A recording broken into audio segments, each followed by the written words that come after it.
Assalamualaikum warahmatullahi wabarakatuh. Salam dan bahagia Bapak Ibu Guru yang ada di Indonesia. Salam Guru Penggerak. Perkenalkan, saya Dina Wahyuni, calon guru penggerak angkatan 10 dari DKI Jakarta, asal sekolah SMP Isam At-Taubah Pulau Mas, Jakarta Timur. Pada kesempatan kali ini, saya akan menyampaikan tugas modul 1.1 yaitu koneksi antar materi mengenai kesimpulan dan refleksi pemikiran dari Ki Hajar Dewantara. Ki Hajar Dewantara merupakan Bapak Pendidikan Indonesia, memiliki pemikiran yang visioner tentang pendidikan dan pengajaran. Pendidikan merupakan proses memanusiakan manusia, bertujuan untuk menuntun segala kekuatan kodrat yang dimiliki anak agar mencapai keselamatan dan kebahagiaan yang setinggi-tingginya. Pengajaran merupakan bagian dari pendidikan yang berfokus pada transfer ilmu pengetahuan dan keterampilan. Filosofi dan prinsip pendidikan. Filosofi yang pertama yaitu ing ngarso suntolodo. Pendidik menjadi teladan bagi peserta didik. Ing madya bangun karso, pendidik menciptakan suasana belajar yang menyenangkan dan kondusif. Tuturi handayani, pendidik memberikan dorongan dan arahan dari belakang dalam mengembangkan potensi peserta didik. Prinsip pendidikan yang pertama sesuai dengan kodrat alam. Pendidikan harus sesuai dengan kodrat alam anak, yaitu fitrah dan potensi yang dimilikinya sejak lahir. Sesuai dengan kodrat zaman, pendidikan harus relevan dengan perkembangan zaman dan kebutuhan masyarakat. Menjawab pertanyaan yang pertama, apa yang Anda percaya tentang murid dan pembelajaran di kelas sebelum Anda mempelajari modul 1.1? Yang saya ketahui sebelum mempelajari modul 1.1 bahwa pembelajaran berpusat pada guru. Guru sebagai sumber informasi dan pengetahuan, guru mengendalikan seluruh proses pembelajaran, siswa hanya menerima informasi dan pengetahuan secara pasif. Yang kedua, penekanan pada hafalan dan ingatan. Tujuan utama pembelajaran adalah untuk menghafal dan mengingat informasi. Kreativitas dan pemikiran kritis siswa tidak didorong. Siswa dipaksa untuk mengikuti standar yang sama tanpa memperhatikan kemampuan dan kebutuhan individu.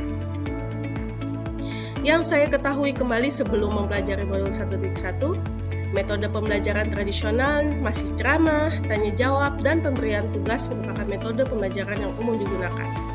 Pengalaman belajar siswa terbatas pada ruang kelas dan buku teks. Kurangnya interaksi dan kolaborasi sehingga siswa belajar secara individual dan tidak didorong untuk berinteraksi dengan teman sekelasnya. Pembelajaran lebih bersifat kompetitif daripada kooperatif. Penilaian berfokus pada hasil akhir. Penilaian hanya dilakukan pada akhir pembelajaran, biasanya melalui tes tertulis.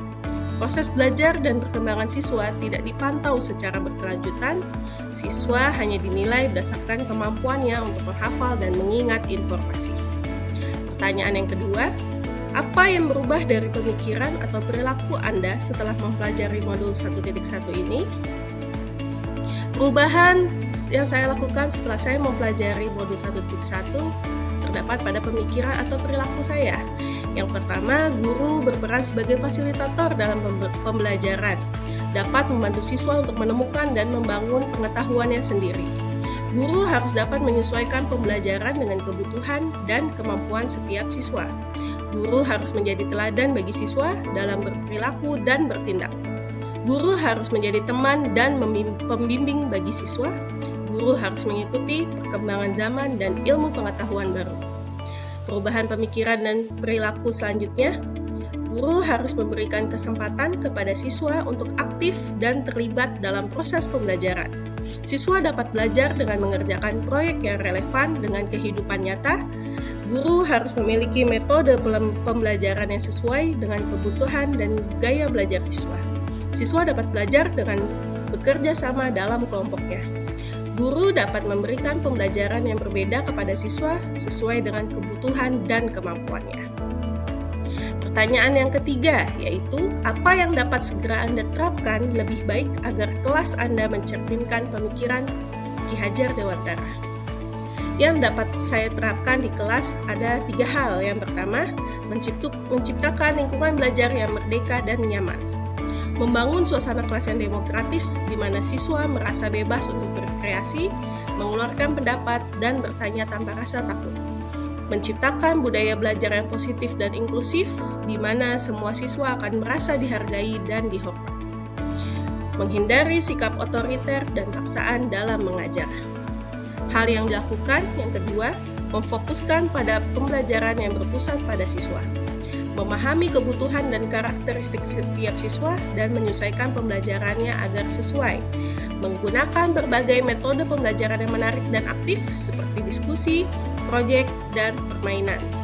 Memberikan kesempatan kepada siswa untuk belajar secara mandiri dan menemukan sendiri pengetahuannya.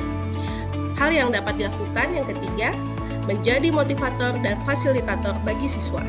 Membangkitkan semangat belajar dan mendorong siswa untuk mencapai potensi terbaiknya.